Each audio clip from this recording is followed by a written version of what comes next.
দেশের বিভিন্ন স্থানের সভা সমাবেশ, মানববন্ধন সহ নানা ঘটনার আরও খবর জানাচ্ছেন লিওন আজাদ। নোয়াখালী হাতিয়ায় আইন শৃঙ্খলা রক্ষায় মাঠে নেমেছে নৌবাহিনী। নৌবাহিনীর একাধিক টিম প্রতিদিন সকাল থেকে বিকেল পর্যন্ত প্রত্যন্ত অঞ্চলে মহড়া দিচ্ছেন। আর নির্বাচনকে সামনে রেখে এই বাহিনীর সংখ্যা বৃদ্ধি করা হয়েছে।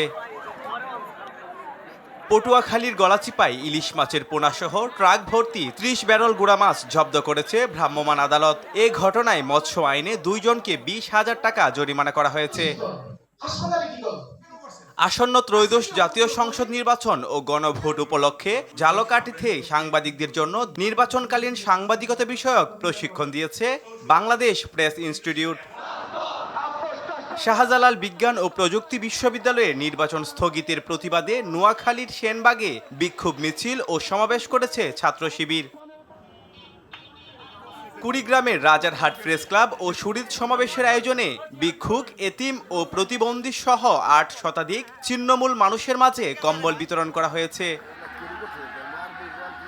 রাজবাড়ী জেলা স্টেডিয়ামে অনুষ্ঠিত হয়েছে অনূর্ধ্ব-১৭ জাতীয় চ্যাম্পিয়নশিপের ধলেশ্বরী জোনের ফাইনাল ম্যাচ। টাইব্রেকারে ৪-৫ গোলে রাজবাড়ী জেলা দল ঢাকার দলকে পরাজিত করে চ্যাম্পিয়ন হওয়ার গৌরব অর্জন করেছে। লিওন আজাদ, RTV।